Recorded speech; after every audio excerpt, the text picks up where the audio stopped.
topics and opinions expressed in the following show are solely those of the hosts and their guests and not those of W4CY Radio, its employees, or affiliates. We make no recommendations or endorsements for radio show programs, services, or products mentioned on air or on our web. No liability, explicit or implied, shall be extended to W4CY Radio or its employees or affiliates.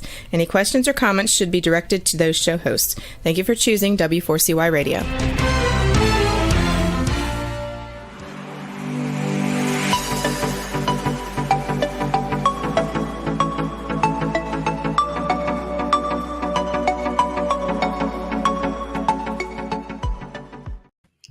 Well, welcome. This is Bill Martinez. Good to have you with us. We're on standby for our guest, Brian Abrams, who was scheduled to be here to talk about his book, You Talking to Me. It's the definitive guide to iconic movie quotes. So hopefully, maybe he just got caught in the traffic. And while we wait for him, meanwhile, let me give you an update on what is happening with things that are Israel right now, with what is going on, the third day of war that was declared by Benjamin Netanyahu against Hamas in the Gaza. And you have something like almost 400 reservists that have been called up and that are getting ready to, come across the lines and go into the Gaza. And now we're talking urban warfare, which is probably the most dangerous aspect of any kind of war, because you're talking hand-to-hand combat. You're talking that Israelis are trying to move in very quickly to save hostages. Hamas has already threatened to kill a hostage each time a bomb is sent into the Gaza without notice. So they're threatening that. The devastation has just been just horrific. There's just not enough words to describe what's going on. In fact, when you see the pictures, you know that there are not enough words to see the brutality. Families with children's heads, cut off, families, cut up and murdered in their homes. It's just horrific. And I would say on one hand, it's positive that most of the international community has sided with Israel. This was unprovoked, and this was something that Hamas has done. Now, the question is, were they emboldened by the $6 billion that Joe Biden had released to Iran?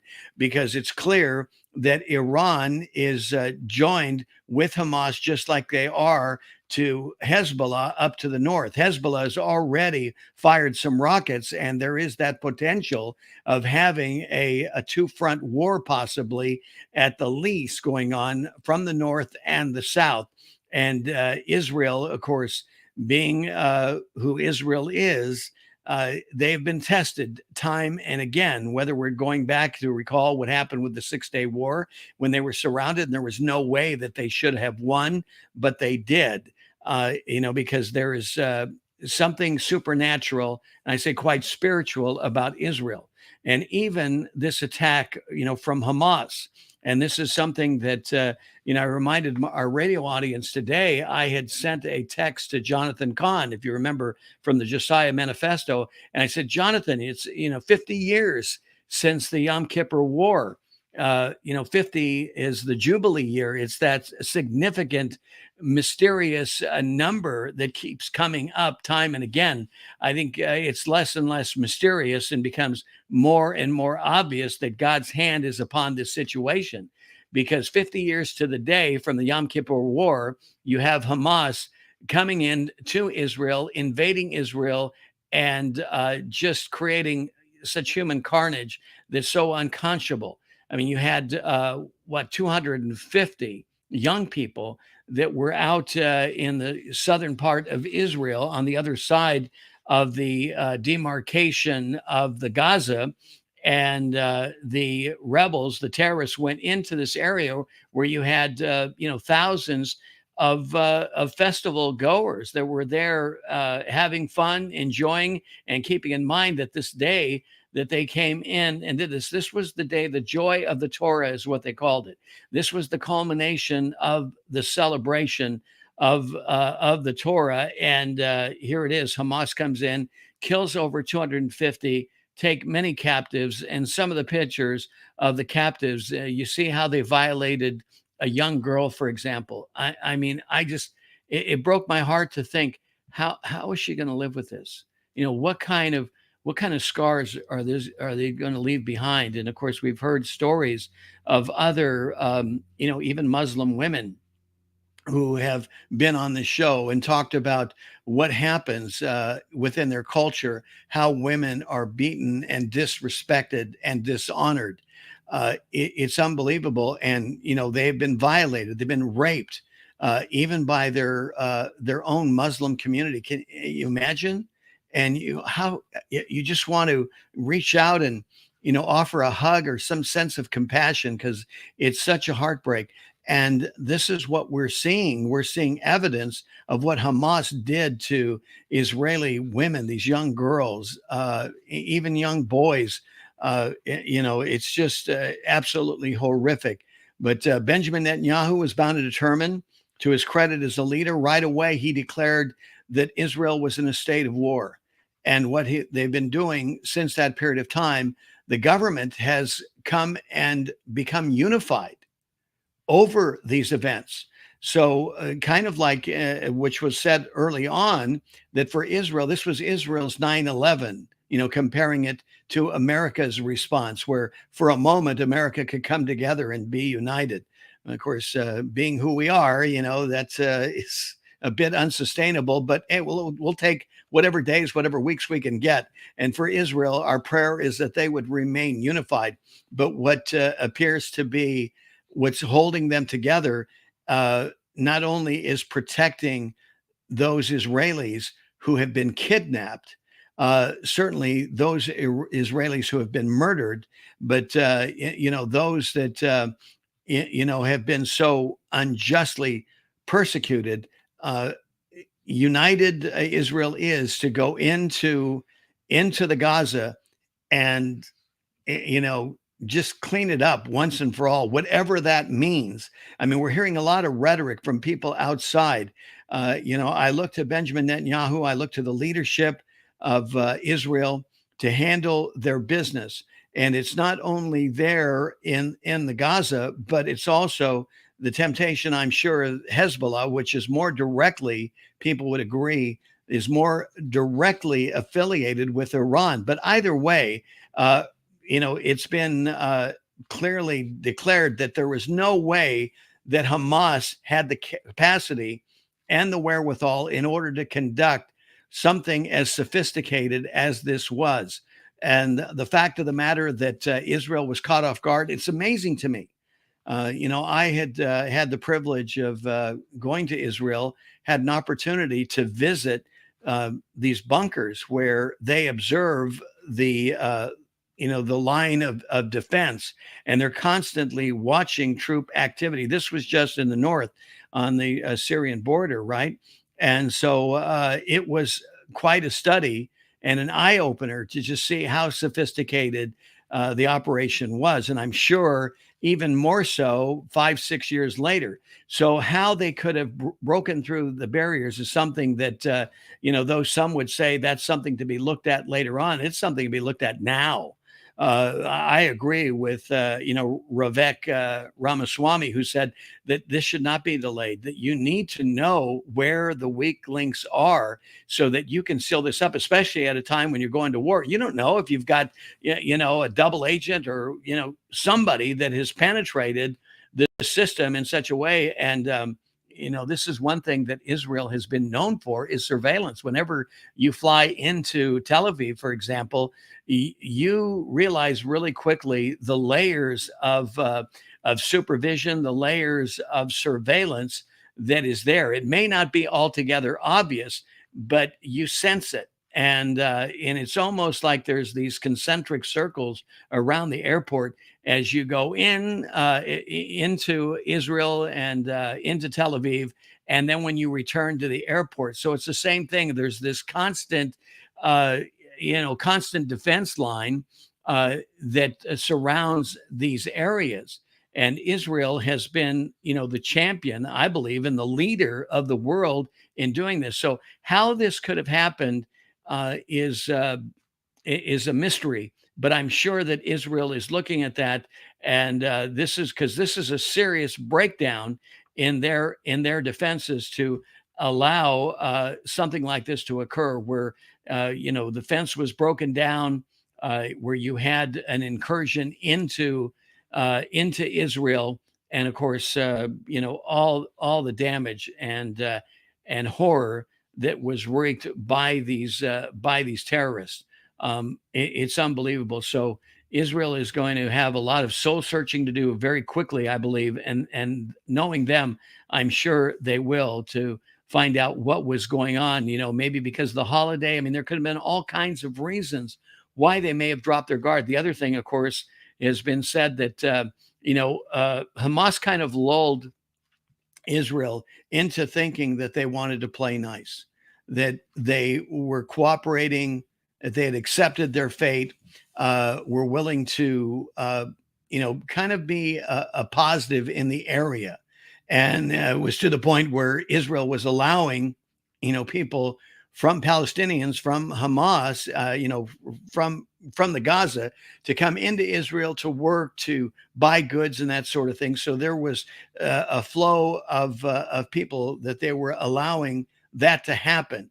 Although the other thing that was going on, and this was kind of some new intel, and we found this out through General Amir Avivi yesterday, when he had said, and he's there in Israel, and he was the former, I think he was probably one of the last commanders of the Gaza before Hamas took over. So, and he's 30 years plus, veteran in the IDF.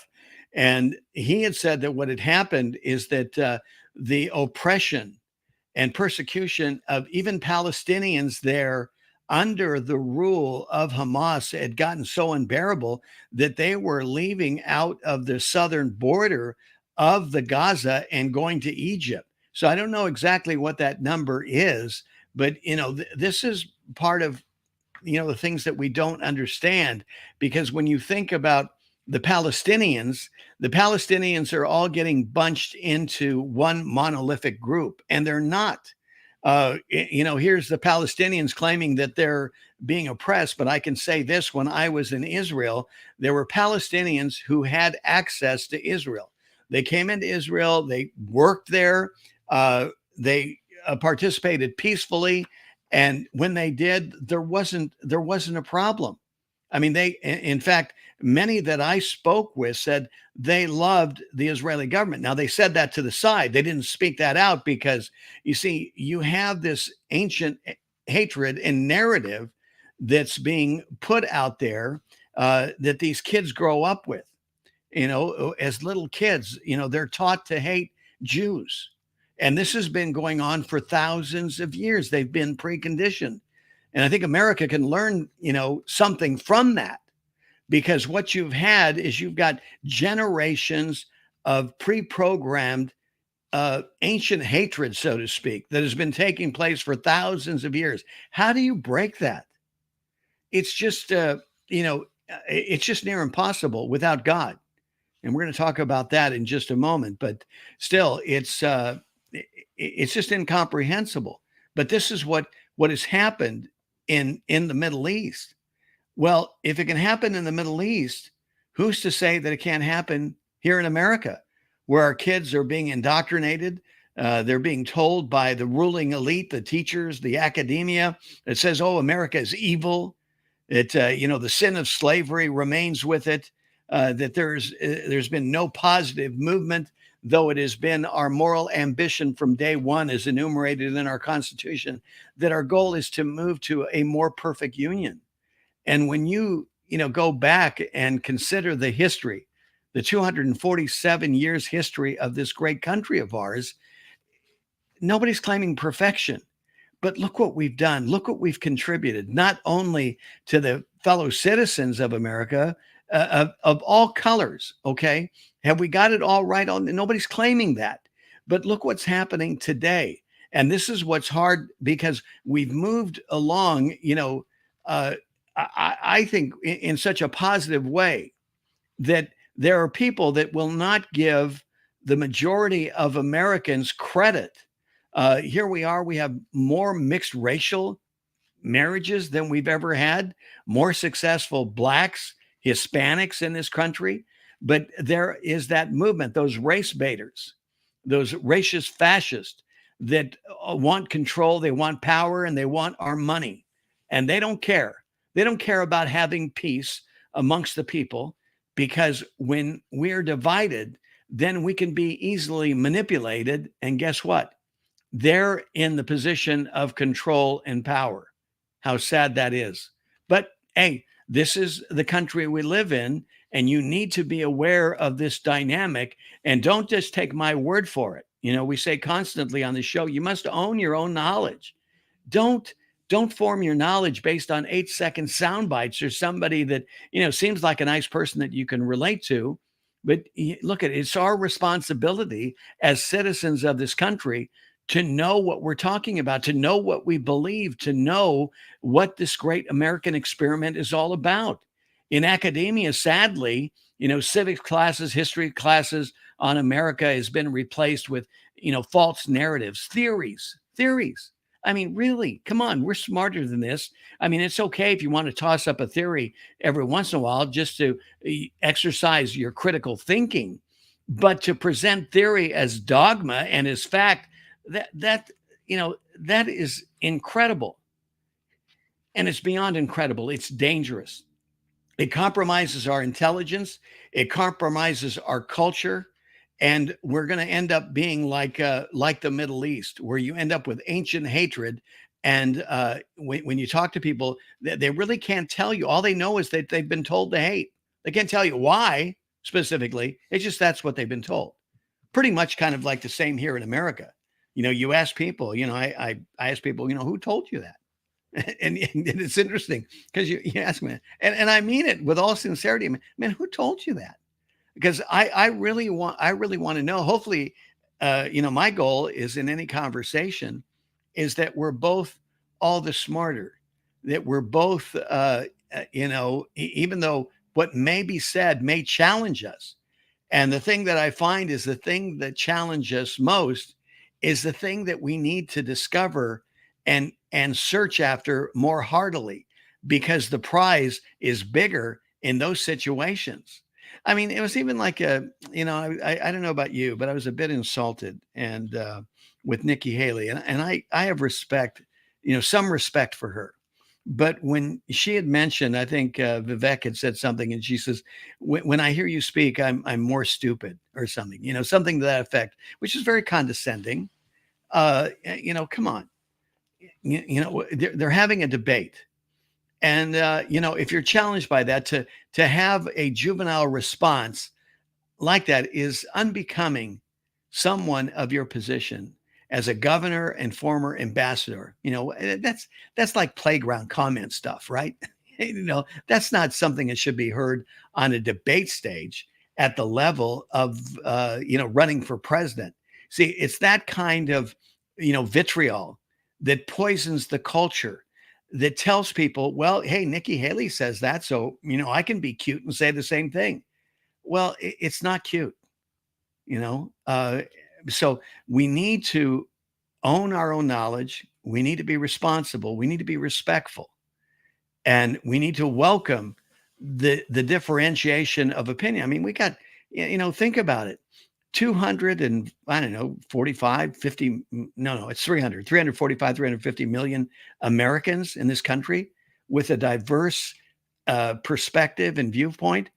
I mean, when we're exercising our First Amendment right to have a discussion, to understand what the other person's viewpoint is all about, can you not see the possibility of growth and opportunity in that conversation? See, I'm excited when that, and even if things get a little amped up and people get emotional, it's okay. It's okay that you get amped up. Don't do anything stupid and try to hurt somebody, but I appreciate your emotion and your passion. But let's allow reason. Let's allow peace. Let's allow our combined intelligence to come together. I've often said, we're like that, that story of, blind people a group of blind people feeling different parts of the elephant, yelling to their side, "Hey, I got an ear." I don't know. It feels like an ear, maybe. I don't know. There's something, this long thing, I'm not sure what that is. I don't know, but it seems to want to smell me, or has it's very strong though, and but you're describing, as a blind person, the elephant. And sometimes I think we go through life this way, and what makes us blind is our ideology, that we think we know it all. I too often, embarrassingly, have found when I thought I knew I knew something and I really had a handle on it, God has a way of humbling me. Oh, not so fast. Not so fast, grasshopper. you know, and so it humbles us. But that's the spirit in which I come to you today, is that we would look to one another as just incredible creations, walking miracles, really. You think about it, made in the image of God. What does that mean, to be made in the image of God, co-creators, the one who created the heavens and the earth, and we're made in his image. I mean, as one philosopher said, I've never met a mere human. It's magnificent, and I don't care what you're looking at. It's kind of like Mother Teresa, all the untouchables, those who were suffering from leprosy, or the poor there in Calcutta, that nobody wanted anything to do with. But she felt like, God had called her to serve the poorest of the poor. Well, the poorest of the poor abound. They're all around. Here in America, it is amazing. I mean, I go back into, an area that I spent a lot of time in Los Angeles, California, and I see the level of homelessness over just in Los Angeles alone, 70,000 homeless people. It's kind of probably up to 80,000 now, because this was last year when I was there, and it was growing. It wasn't depleting, but they're out there in the streets. They're sleeping on the overpasses of the freeway. And then what's happened is, because of neglect and the lack of services to these people, the government has stepped back. They just want, it's like they want nothing to do with it. And meanwhile, these cities are doing the best they can to deal with it, but they don't have the resources. They don't know what to do with the homeless people. I mean, at one point there was churches, right? There were churches offering services and facilities. And I know in Orange County, for example, the city council came against the joke. You can't do that. Okay, well, who's going to take? Nobody. So now, even in Orange County, around Angel Stadium and the pond where the Ducks play, you've got homelessness running rampant there. And then what happens, like we're seeing in San Francisco and in Washington and Oregon, and even in places of New York. Now you've got the hopelessness of the homeless has denigrated to the point that, what do? They turn to drugs, and they're zombies. They're walking zombies. You see them on the streets, and it's like, I mean, I don't know about you, but it just breaks my heart to think, wait a minute, this is a fellow human being. This could be our brother. It could be our sister. Maybe in some cases it is. And they're just left to their own devices. And the government just, for a while, they may throw a stipend at them. I know in San Francisco, I had a sister-in-law that was a casualty, and she was given, I think it was $800 a month. And they had a little room for her to live in. And, and they were happy to kind of pay her that stipend. And she lived by herself in this, basically a bedroom. They called it an apartment, but it's basically a bedroom. And on $800 a month. And that was enough for her to get her cigarettes and some, some basic food and things like that, some basic necessities. And that was her life, until she took a bad fall out of a bus and cracked her head, ended up passing away. But her life could have been a lot worse. And it's amazing, because I remember meeting her uh, after I got married to her sister, gorgeous woman. Oh my goodness, just gorgeous. And you think she's really, you know, she's got to be okay. She's going to be okay. Well, but she gets involved in drugs and everything else associated with drugs in the Bay Area, and her life just slowly declined. And there it is. But her story, though bad and tragic, is not as tragic as I might say as those people who are left like zombies out in the streets of our country today with no hope and no help. I mean, it's just like they're just there, zombied out on these drugs, and the government's just waiting to, I guess, bring a truck and throw them in the back of the truck and put them in a bag and bury them. I mean, it's heartbreaking, when you think about that, to think that this is what we're doing, and for all the money and there is money there, going to support, but we're not doing it, very wisely, because it's only getting worse. It's not getting better. And then, of course, let's, as if that isn't bad enough, let's open up our southern border and have fentanyl running rampant into this country of ours that is now being, mixed and compounded with other pharmaceuticals. And this is street pharmaceuticals. Okay. I'm not talking, professional licensed pharmacists here, but street pharmaceuticals, and it's being cut with fentanyl, and our kids are dying, numbers 80 to 100,000 a year. And where's our government to do anything about? I mean, that in of itself, in terms of the biological warfare that's being executed on this country, and we know the source. Okay, everybody in the world knows it comes from China, and it goes through Mexico, and then the cartels push it up into the country. Big business. But our government just letting it happen. Our southern border is so wide open. We've got our young people who are dying, not mere mortals, made in the image of God. Our children, our progeny are being destroyed. For what? I mean, it's just, it defies common sense.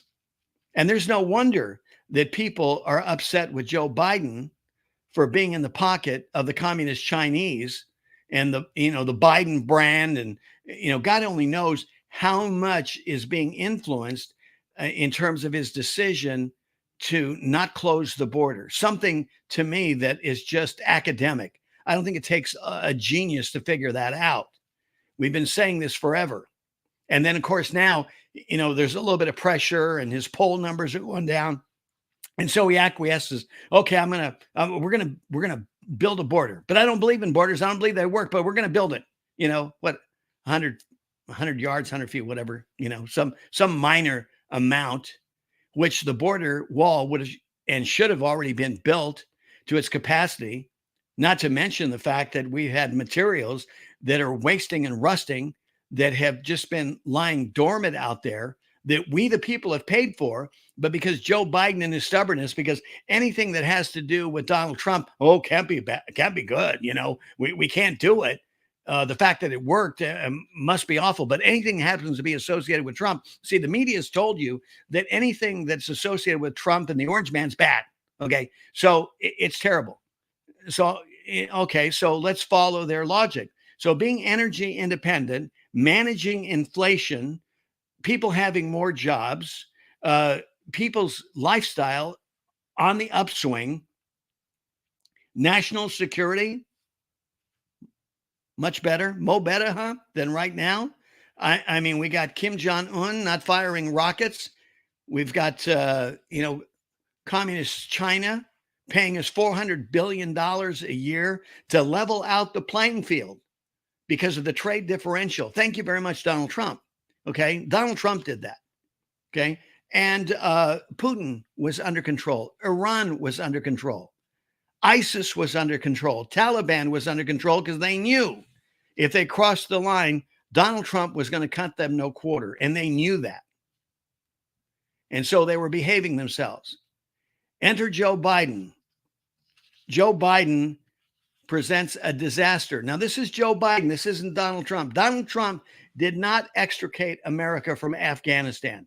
This was all Joe Biden. And we knew what was going to happen. We did. I mean, those that had any common sense knew the way that America left Afghanistan, that this was going to be a disaster of monumental proportions. Here we give up the number one air base right there in the area in the Middle East. And guess who gets that? China. Thank you very much. Bagram, we give that up. I mean, that's insane. Okay. Then, then add to it $80 billion worth of armaments, tanks, trucks, all there. And by the way, being reported that some of the munitions that was left behind in Afghanistan, guess where it's showing up? You got it. Hamas. Hamas has it. Not all of it, but they have it. And so basically what's happened is Joe Biden has turned the Taliban and Afghanistan into a forever gun show.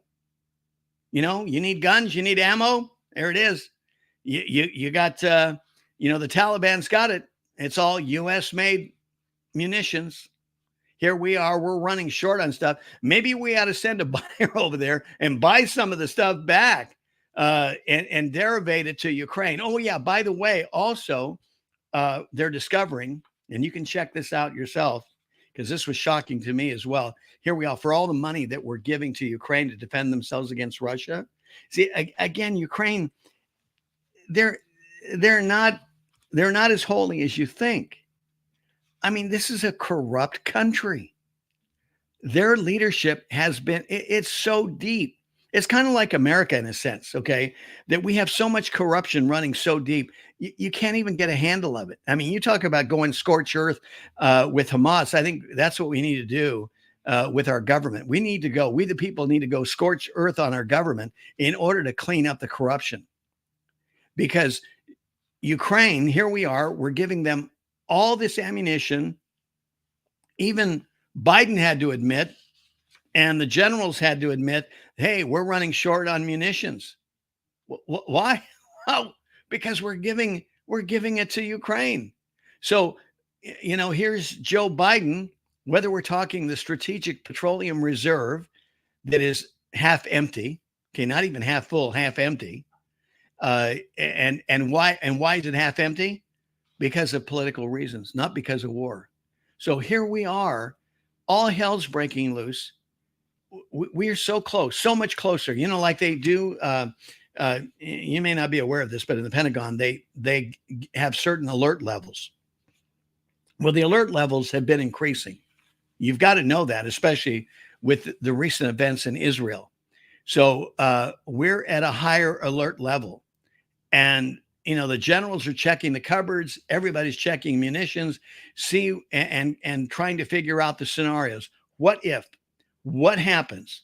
What happens if all of a sudden, what's ignited there in the Middle East is a regional war that goes so far as bringing Iran into the picture? And let me tell you, Israel's got their eyes on Iran, and I think. This is just me, okay? This is total opinion. I don't have any facts. This is just my gut feel about this deal.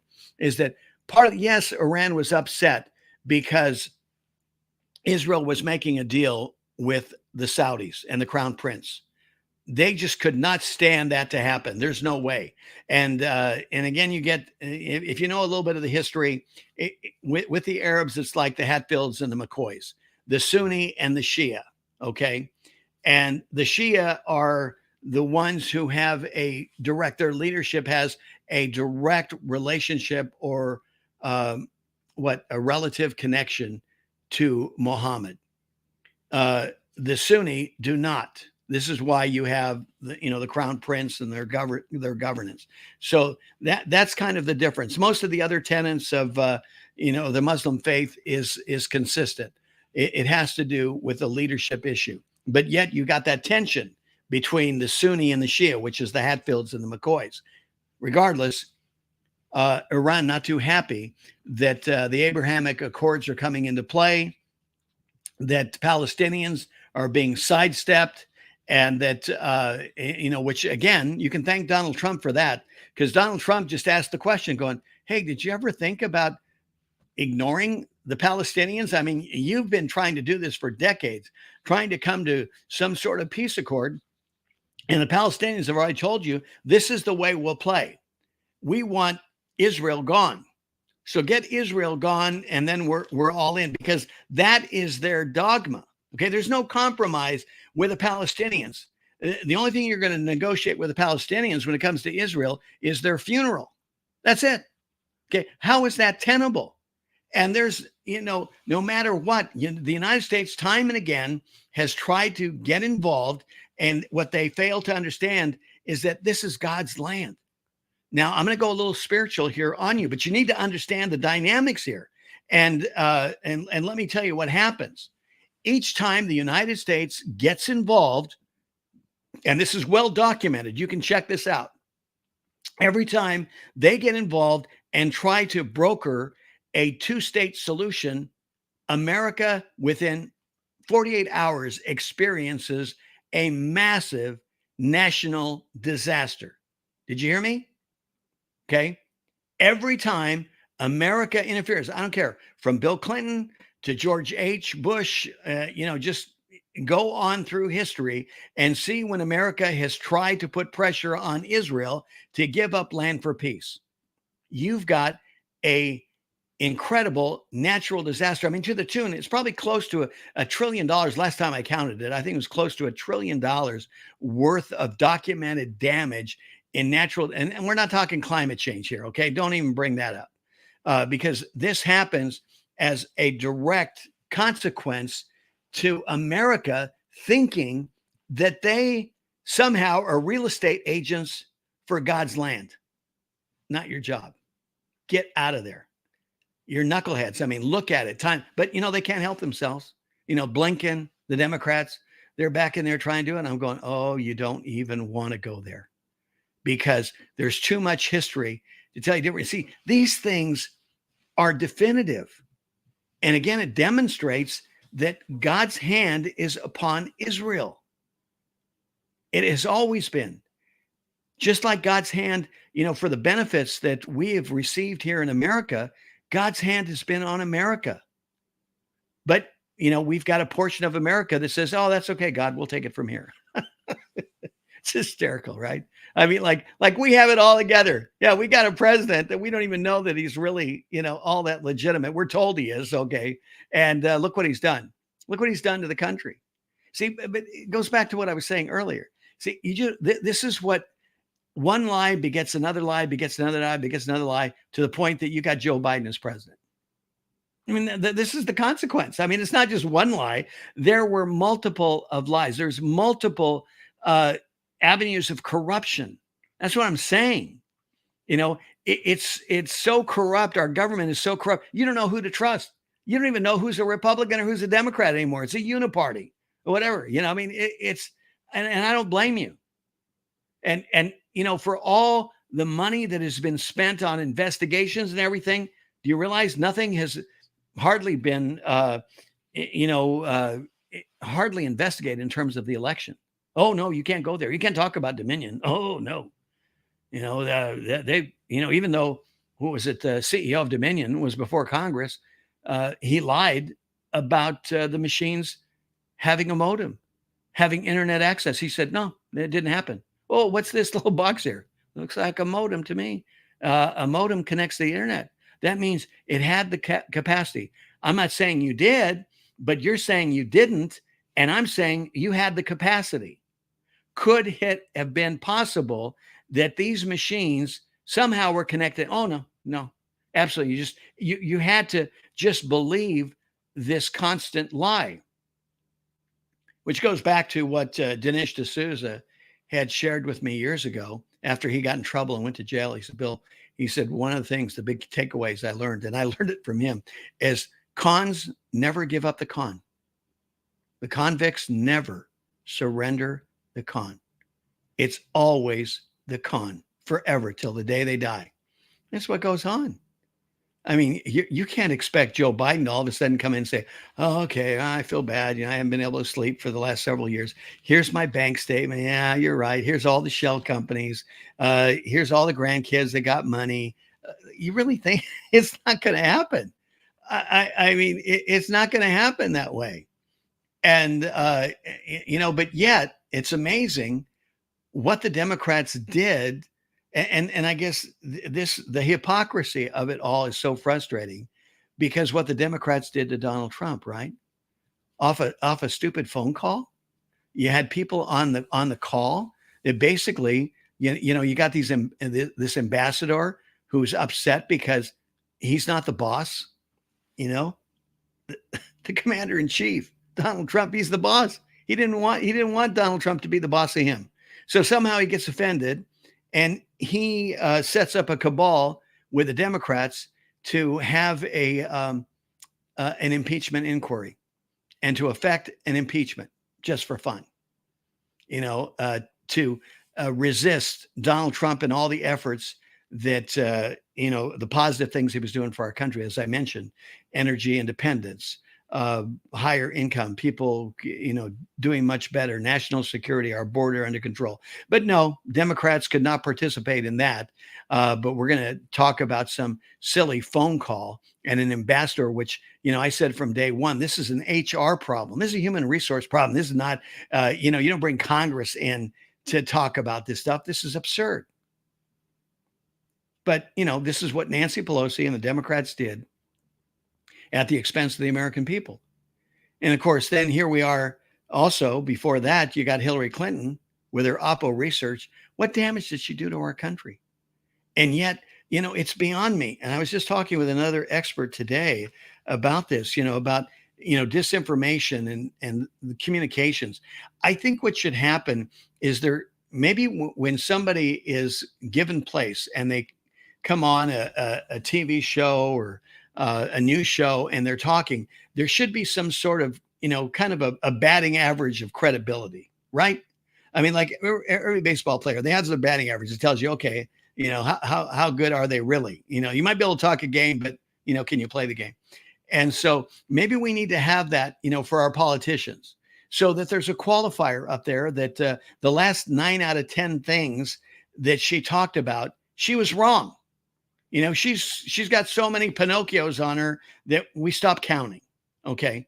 That people know that this is the same person that lied and did all this damage to our country to try to invalidate the Trump election. And to this day, she invalidates and says that he was never a legitimate president. Donald Trump says the same thing about Joe Biden, and he's getting sued up the yin yang. But this is the America we live in today. This is what I'm saying. Common sense Americans need to scorch earth, the government and the bureaucracy, and get all this evil out of there. All the lying and these people that are more interested in power and control, not about the U.S. Constitution. They don't care about the U.S. Constitution. They only use the Constitution as a foil. If it's good for them and it can fit their pistola, okay, well, hey, we'll talk about the Constitution. But every day to be the dogma, to be their objective for everyday citizens, no. Like Barack Obama said, oh, it's elastic. Oh, it is. Oh, you're the genius, right? You've got this figured out all by your little lonesome. See, I mean, the arrogance of such people that somehow think that they can erase 247 years of history and intelligence, cumulative intelligence of millions of people who have participated in this great American experiment. But oh no, one guy, he decides himself, oh, this isn't, this is flexible. The founding fathers really didn't mean that, which really, you think about it, is nothing different really than what they said about God. Did God really say? Did God really say back in the Garden of Eden that he created a man and woman? You ask that basic question. And so when you ask that basic question, it tells you right there who they're warring against. They're not warring against me or you. They're warring against God. I'm a step back. Okay. That's your fight. You and God get to duke that out. Whole deal. But he created this. He created the heavens and earth. The infrastructure of this entire world was designed by him, not Joe Biden, not Barack Obama, not Nancy Pelosi, but by Almighty God himself. And the infrastructure that he created was to produce a specific result. And when it violates that specific result, that's when God gets a little upset. Okay.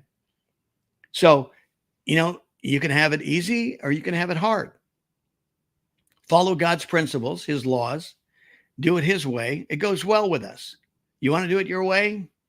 Then go ahead and be like Hamas, be like Hezbollah, and see what happens. Because you're not taking on Israel. You think you're taking on Israel. You're taking on Almighty God.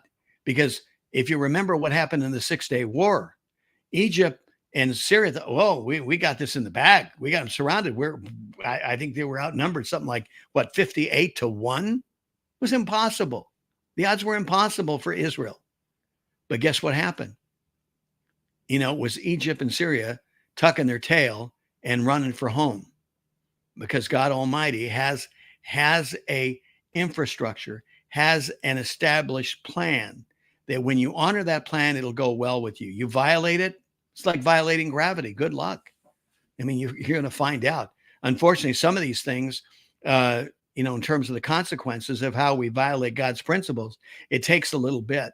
And because it takes a little bit, we fool ourselves into thinking that, oh, hey, we must be right. God's wrong. Good luck. Yeah, it really is silly, isn't it? But that's what it comes down to. As we wrap things up, I thank you for, being with us, this afternoon. This means a lot to me that you would be here. And I would say that, we need to continue to pray for Israel. Pray for the peace of Jerusalem. That is biblical. We know God's will be done. Pray for the safety of the IDF. All these soldiers that are going into a combat zone, a dangerous zone, to save kidnapped victims, innocents, to go save them, bring them back home to their families, and hopefully the least amount of damage and violence to these people will only be done. That God's hedge of protection would be about them, that they would be kept in his arms in safety, that whatever damage, whatever things that Hamas may have purposed, that they would be held to a minimum, as if it hasn't already been so horrific. But this is what we can do. We can do to support Israel, support peace, not only in the Middle East, but everywhere. In our own nation, here in America. This is our same prayer that we must pray, for our leaders.